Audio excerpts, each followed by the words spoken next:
મહેસાણા જિલ્લાના રાજકારણના મોટા સમાચાર। કોંગ્રેસના એક પછી એક ધારાસભ્ય, પ્રમુખો, મંત્રીઓ, હોદ્દેદારો ભાજપમાં જોડાઈ રહ્યા છે। આજે કર્ણાવતી પાર્ટી પ્લોટ વિજાપુરના ધારાસભ્ય ડૉક્ટર સી.જે. ચાવડા, ભાજપ પ્રદેશ પ્રમુખ સી.આર. પાટીલની વિશેષ ઉપસ્થિતિમાં કેસરિયા ધારણ કરો। Doctor CJ. ચાવડા જણાવ્યું કે હું કોંગ્રેસની ખરાબ નથી કહેતો, પણ આ વિકસિત ભારતની હરોળમાં હું પણ ભાજપમાં જોડાયો છું। હું વિકાસના કાર્યો માટે જોડાયો છું અને પાર્ટીમાં જે કાર્યો અને કામ આપશે તે હું કરીશ। સાથે સી.જે. ચાવડાના સમર્થનમાં કોંગ્રેસના પૂર્વ પ્રમુખો, મંત્રી સહિત કાર્યકર્તાઓ ખૂબ મોટી સંખ્યા આજે કેસરિયા ધારણ કર્યો। કોંગ્રેસમાંથી ભાજપના ભરતી મેળા ચાલી રહ્યો છે, ત્યારે મહેસાણા દૂધસાગર ડેરીના પૂર્વ ચેરમેન અને ગુજરાતના પૂર્વ ગૃહપ્રધાન રહી ચૂકેલ વિપુલ ચૌધરીએ ભારતીય જનતા પાર્ટીમાં જોડાવાના સંકેત આપી દીધા છે। અહેવાલ ઠાકોર નરેશજી, મહેસાણા। ભારતીય જનતા પાર્ટીના પ્રદેશ અધ્યક્ષ સી.આર. પાટીલ સાહેબની હાજરીમાં અને મહેસાણા જિલ્લાના તમામ ધારાસભ્યો, સંસદ સભ્ય અને તમામ માજી સાંસદો અને તમામ માજી ધારાસભ્યોની હાજરીમાં અને સંગઠનના તમામ આગેવાનોની હાજરીમાં આજે ભારતીય જનતા પક્ષમાં જોડાવા માટે જઈ રહ્યો છે।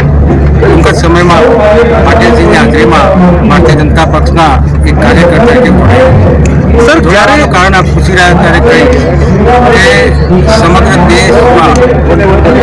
દેશમાં વિકાસની રાજનીતિ ગુજરાતના બે પનોતા પુત્ર નરેન્દ્રભાઈ મોદી અને અમિતભાઈ શાહ કરી રહ્યા છે અને નરેન્દ્રભાઈ મોદીની આગેવાનીમાં સમગ્ર વિશ્વમાં આજે ભારતનું નામ રોશન થઈ રહ્યું છે।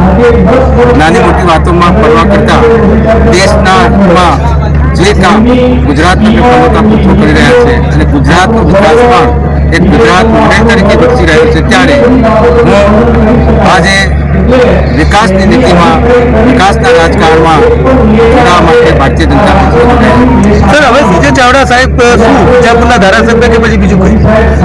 હાલ તો હું જોડાઈ રહ્યો છું અને કોઈ એવી ખાતરી કે કોઈ એવી શરતો હાઈકમાન્ડ સાથે થઈ નથી, પરંતુ મેં તેમ કહી રહ્યા વિકાસની રાજનીતિમાં જોડાઈ રહ્યો છું।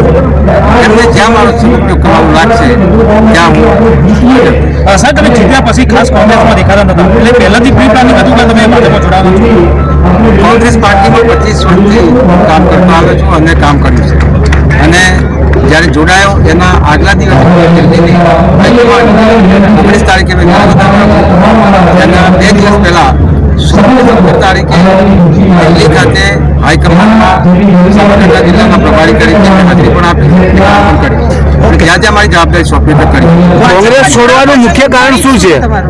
કોંગ્રેસ છોડવાનું મુખ્ય કારણ શું છે? કોંગ્રેસ છોડવાનું મુખ્ય કારણ નથી, કોંગ્રેસ પાર્ટી ખરાબ છે એમ કદી કહેવાનું નથી, પરંતુ હાલ જે પાર્ટી લોકોના વિકાસ માટે કામ કરી રહી છે અને હાલ ગુજરાતના પુત્રોની આગેવાનીમાં સમગ્ર ટીમ અને સમગ્ર સંકલન જ્યારે વિકાસની રાજનીતિમાં જોડાયું છે ત્યારે હું રાજનીતિમાં જોડાયો છું, વિકાસની રાજનીતિમાં જોડાયો।